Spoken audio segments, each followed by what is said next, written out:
Hi everyone, welcome to week 2. I am going to be reading a story to start, and then I'm going to do some art projects which I can show your child. So if they'd like to follow along with the video today, they are more than welcome, or you can just watch again and they could just watch me read if you want, and then you can do the art projects at a different time if you'd like.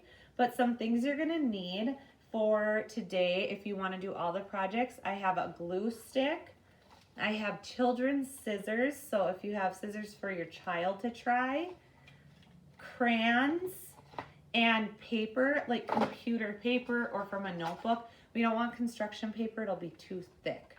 So if you want to pause the video and get your child to listen to this book, and once they're ready and settled, they can watch. You can push play. So, all right. We're going to read There Was an Old Lady Who Swallowed Some Leaves by Lucille Calandro, and it's illustrated, so the pictures were drawn by Jared Lee. An old lady who swallowed leaves, oh boy. There was an old lady who swallowed some leaves. I don't know why she swallowed those leaves. Perhaps she'll sneeze.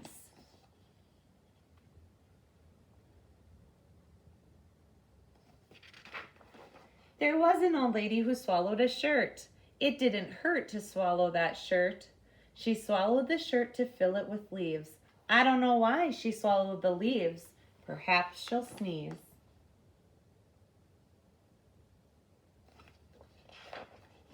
There was an old lady who swallowed a pumpkin. She wasn't a bumpkin to swallow that pumpkin.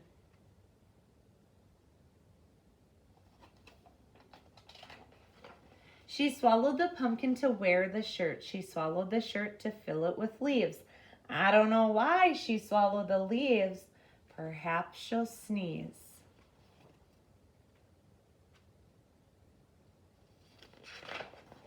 There was an old lady who swallowed a pole. She was on a roll when she swallowed that pole.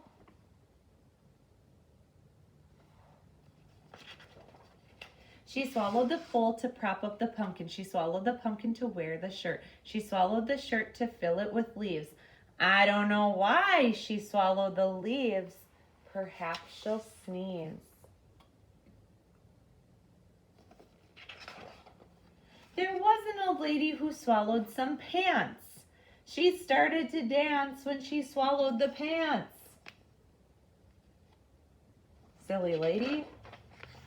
She swallowed the pants to cover the pole. She swallowed the pole to prop up the pumpkin. She swallowed the pumpkin to wear the shirt. She swallowed the shirt to fill it with leaves. I don't know why she swallowed the leaves. Perhaps she'll sneeze.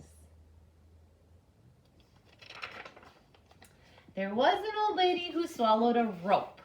She didn't mope when she swallowed that rope.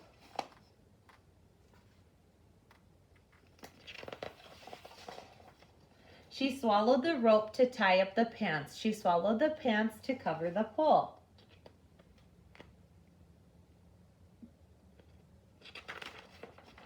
She swallowed the pole to prop up the pumpkin. She swallowed the pumpkin to wear the shirt.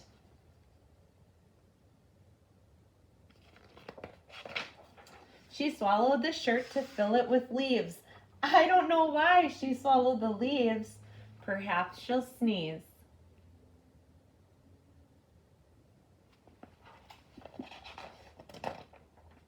There was an old lady who swallowed some hay. She didn't say why she swallowed that hay.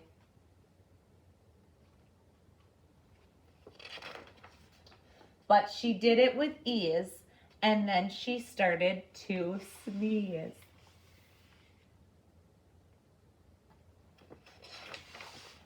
Achoo! Everything came flying back out. Oh no! Happy fall. So now, boys and girls, what I'd like you to do, maybe now, maybe later, it's up to your parents, is we are so lucky for where we live because our trees up here in northern Minnesota change different colors. For example, if we take the camera and point it right outside my window of my classroom, look at those beautiful leaves. that we have changing colors. Now what you can do as a family is you can go on a walk and you can collect as many leaves as you want. Now I just collected 3. Now there's tons of fun ways you can sort these like we did last time. I like to build off what we did last time. We sorted coins, we sorted Legos or big or small objects. Now you can sort different leaves. You can go by size again, you could go by colors. Your child could make up the rules. You'd be surprised what they'd come up with. Broken leaves, full leaves, different things. So you can take your leaves and you can do that. I've even seen students before, they have done crunchy leaves and soft leaves before. So it's kind of fun sometimes letting them choose what the different piles are. But what we're gonna do for an art project, it's a classic art project. So with your crayons, the first thing you're gonna have to do, boys and girls, is we can't use the crayon like this. We're gonna actually have to peel it. And mom and dad or grandma, auntie, babysitter, whoever is probably gonna have to help you peel the crayon off because they're really extra sticky these days. So what I'd like you to do is I would like you, the child, to help with, because it's good for our fine motor. But it's okay if you can't do it. You don't need to get upset. But once you start getting it going, oh my goodness, you're gonna make a mess. You're gonna take all the paper off the crayon. See how it's starting to come down off the crayon? I'm just gonna peel it a little bit. And so I'm gonna give you, go ahead, you can pause the video. I would do whatever colors you see on leaves. For example, these colors, Mrs. Estey has them already peeled. So you can pause the video until you have a couple bare crayons and you'll be ready for the next part of the project. Hi, welcome back. So now what you're gonna do is with that thinner, the thinner the paper, the better. If you're using construction paper, it's not gonna work. If you have really thin paper that's even thinner, then it's gonna be fabulous. But what you do is you put the leaf underneath. So here's my paper, the leaf's under the paper. I'm just gonna do one at a time. So I can feel that leaf underneath that paper. It's right there. I only have one of them, okay? And then you may need to help your child. They can pick one color. Let's do green. So I'll slide this up a little bit so it's closer to you. And it's underneath. Now you don't want to color it holding like a pencil. You want to color it like, grip it like this. Use one hand to hold your paper, one hand for whatever tool you're using. We're using a crayon. So you're going to hold it and you're just going to rub your crayon across the paper. Okay? And then that's what it's going to. Now your child's going to need help pushing down with the pressure and holding this grip, but it's really good for their hands. Okay, so I just did a little bit. I didn't go all over the paper. Now what I want to do is I want to actually take one of my other leaves. Now I could use green again, or I can pick one of the other colors of crayons that you took the label off and peeled. And you can even have the leaf come outside of the paper, but hold down. You may definitely have to help your child with that part, but hold down and just go over this other leaf. Sometimes just going out. They're gonna wanna just color. Go ahead, let them experiment. And as you do this more and more, they're probably going to want it. Mom, I got it. Mom, I can do it myself. I can hear my girls saying it already. So you're gonna put the other leaf under and you can use another. And you can do one if you have just a little leaf and you just wanna do one, cut your paper smaller. Cut a little square.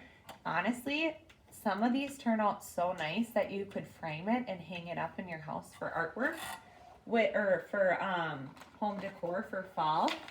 You can end up filling up this whole thing. Another thing I like to tell parents is when your child does art, put it up.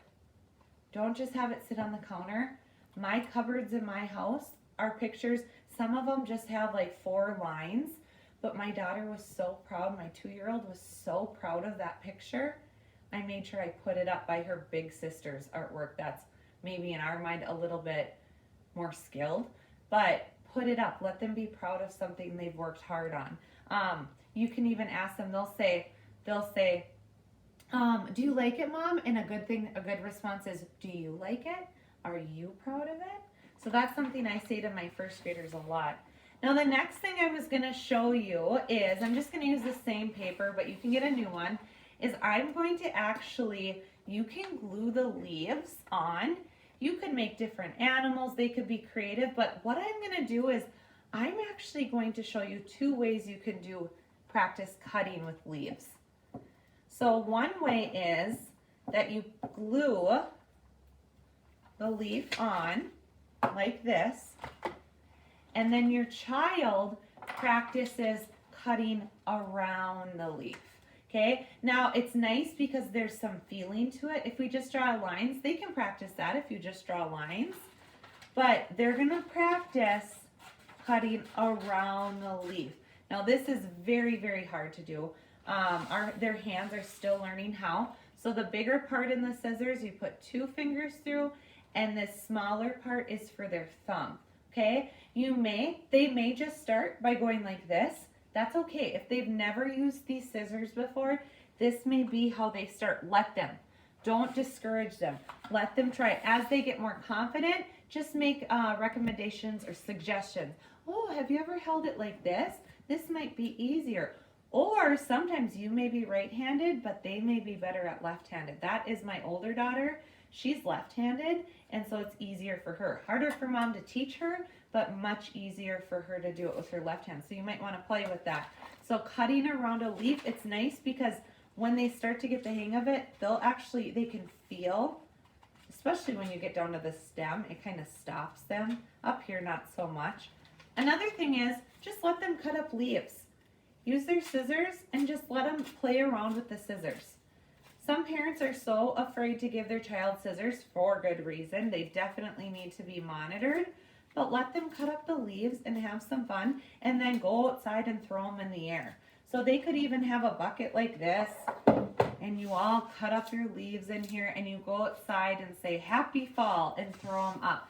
But the more that they start practicing with their scissors now, you don't need to do it for them. It does not need to be perfect, but cutting up leaves, and you get those crunchy ones, and they get to hear it a little more. Ooh, what do you hear? What do you smell? You could even just go outside and cut them. So cutting leaves is going to be a fun, easy way to get them exposed to using scissors. Like I said before, please make sure you're watching them at all times with scissors, and that you put them away somewhere high.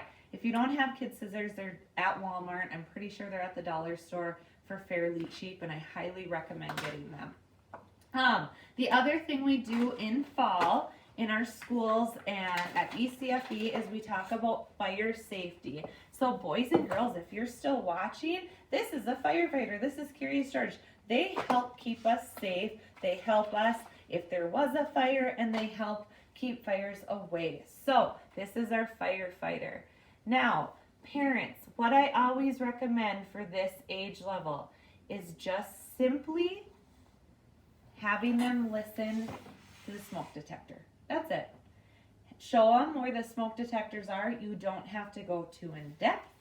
You don't need to tell them too much because we don't want worries, because more than likely it's not going to happen. But it's good for them to see you changing the batteries in your smoke detectors, because then we don't have to worry. The smoke detectors will go off. So eventually, as they get older, when we're in first grade, kindergarten, we practice meeting spots outside your house. But to start with the young ones, I would just practice with the smoke detectors. And also, of course, we don't play with matches. We don't touch our lighters. We don't go by the fire. If you have fires at your house, it's highly recommended. Kids, adults as well, walk outside of the chairs that are set up around the fires. So those are the big things for fire safety for this age group that I talk about with my girls, and we've talked about in the past. So that's all I have for you all today. I hope you have a great